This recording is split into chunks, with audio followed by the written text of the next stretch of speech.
Oui, Fabrice, vous défendez votre chapelle. Je peux bien le comprendre. Mais vous savez, la presse est une chose, mais la levure qu'on met pour faire lever la réaction afin que le lecteur dise que c'est intéressant, je vais acheter, des fois cette levure-là est de trop et peut blesser sans que vous en ayez la conscience. C'est pourquoi, face à des situations comme ça, moi je dis à mon chauffeur, en allant donc amener les enfants à l'école, il ne faut pas mettre la revue de presse, par exemple. Ça, vous l'avez fait? Je l'ai fait. C'était une mesure? Mais je l'ai fait. Parce que ce que cela fait au niveau de mon enfant, je ne peux pas le mesurer, l'apprécier, regarder la conséquence.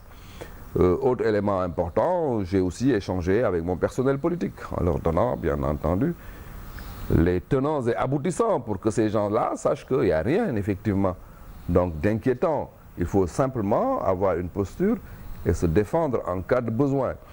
J'ai évoqué la question, bien entendu, des amis juristes, en leur disant, voilà les éléments vraiment de pertinence de ce dossier. Donc ça, c'est le propre d'un homme responsable. C'est le propre d'un homme responsable qui prend la mesure d'une chose et qui ne néglige aucun détail. Parce que figurez-vous, je suis tout à fait d'accord avec les Anglais qui ont l'habitude de dire que le diable est dans le détail. Il faut négliger aucun détail. Il faut être dans l'anticipation rationnelle. Et l'anticipation rationnelle, c'est effectivement partager, échanger, c'est être inclusif face à un dossier qui semble vous concerner. Mais vous étiez carrément dans la vindicte populaire. Hein? Est-ce que vous aviez le soutien du gouvernement? Non, moi, je n'étais pas dans la vindicte populaire, Fabrice. Il ne faut pas, outre mesure aussi, penser qu'il y avait Ablaye Youssar. Non, je me suis jamais senti dans la vindicte populaire. Ah, vous n'êtes pas senti? Non, je ne me suis jamais senti dans la vindicte populaire. Vous savez, en toute chose, ce qui est important, c'est comment ça chancelle à l'intérieur. Ça, c'est très très important. C'est-à-dire quand on est face à un dossier, quel est l'état de la sérénité intérieure? Moi, je pense que dans ce genre de dossier, je ne sais pas si vous avez remarqué, j'ai toujours été zen parce que conscient que les Sénégalais qui ont lu les 180 pages de ce rapport, les spécialistes qui connaissent le fond de ce dossier, les Sénégalais de bonne foi comprendront en réalité qu'il y a une exploitation politicienne et médiatico-politicienne qui présente le dossier de cette nature. Mais dans ça le fond, pourrait profiter à qui, à votre avis? Mais je vous laisse le soin de réfléchir et de me dire. Vous n'avez pas d'adversaire au sein justement de la mouvance présidentielle, non? Des adversaires politiques, on en a toujours, parce que la politique aussi, des adversaires politiques, on a toujours. Les adversaires politiques peuvent être externes, peuvent être internes aussi. Donc, mais ça, c'est le propre de la politique. Mais je ne pense pas que l'adversité politique puisse descendre à ce niveau trop bas des caniveaux. Mais est-ce que vous avez senti le soutien du gouvernement, de vos amis politiques, de vos frères de parti? Dans quel sens? Je pense que dans ce dossier-là, c'était un dossier aussi gouvernemental. Maintenant, dans l'exploitation médiatique et politique du dossier, naturellement, les amis politiques qui me sont très proches étaient autour de moi, avec énormément de solidarité. Les amis techniques, autrement dit les ex-collaborateurs, sont aussi restés très amis avec moi. Non, ce n'est pas un dossier qui a ébranlé quoi que ce soit dans mes rapports amicaux, politiques ou techniques. Hein. Là, vraiment, rassurez-vous, si je comprends bien votre question. Sauf si peut-être la question a un arrière-plan que je n'ai pas perçu. Mais oui, est-ce que votre adversaire dans justement ce combat-là n'était pas au sein de l'APR? J'ai l'impression que vous tenez un fil et que quelque part, vous voulez m'amener quelque part. Non, je vous dis tout de suite non.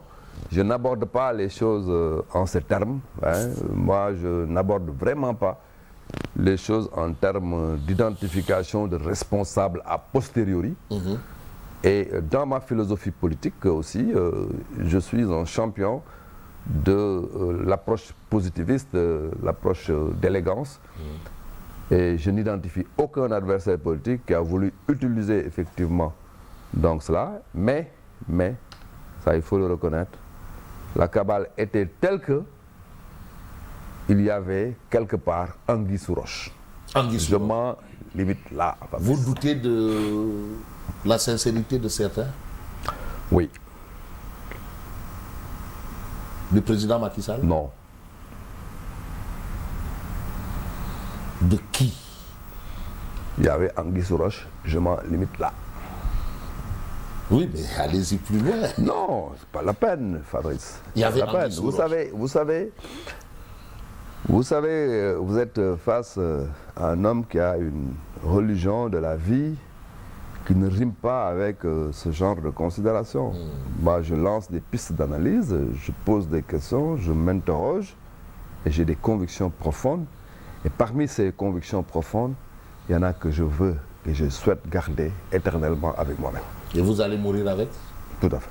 Alors, un fait quand même qui peut attirer l'attention lors de la crise de Covid, pourquoi c'est Abdoulaye Diouf Sarr qui a été le premier à recevoir la dose de vaccin et non Macky Sall?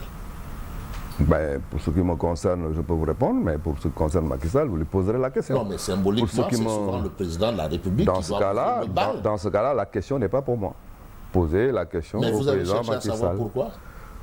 Pour moi, il n'y avait pas à se poser la question. Il fallait je me suis proposé pour prendre la première dose et j'ai pris la première dose. Je ne vois pas vraiment, comment dirais-je encore, lieu, je ne vois pas vraiment l'importance. Il fallait simplement qu'un responsable de la riposte prenne la première dose. Mais Et c'était moi. qui est convié quand Mais même. ça, c'est votre position à vous. Vous ne partagez pas ma position? Non, je ne la partage pas. Pour moi, il fallait que quelqu'un, que ce soit le président ou le ministre, prenne la première dose. Et dans ce cas de figure, je pense même que le ministre était plus indiqué. Parce que c'est le ministre qui avait les troupes de la riposte, c'est le ministre qui était le général de l'armée, c'est le ministre qui était avec véritablement les membres du CNGE, la figure la plus emblématique de la riposte sanitaire, c'était quand même Abdoulaye Diouf Sarr. C'est le président de la République. Mais le chef de l'état-major général, c'est le président de la République.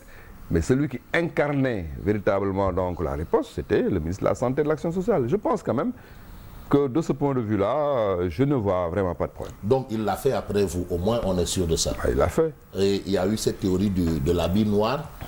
C'est vrai que... Non, mais... La particularité, c'est que vous étiez habillé en noir. C'est vrai, c'est bien le cas. Ce jour-là. Mais oui, vous ne vous souvenez plus.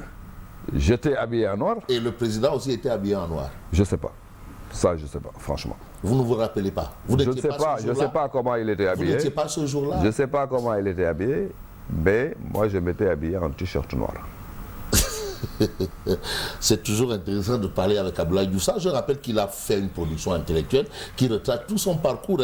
Et ce qui est intéressant, c'est que vous revenez, vous êtes dans votre jeunesse, vous avez côtoyé des grands hommes tels le Mamadou Diop le Maire.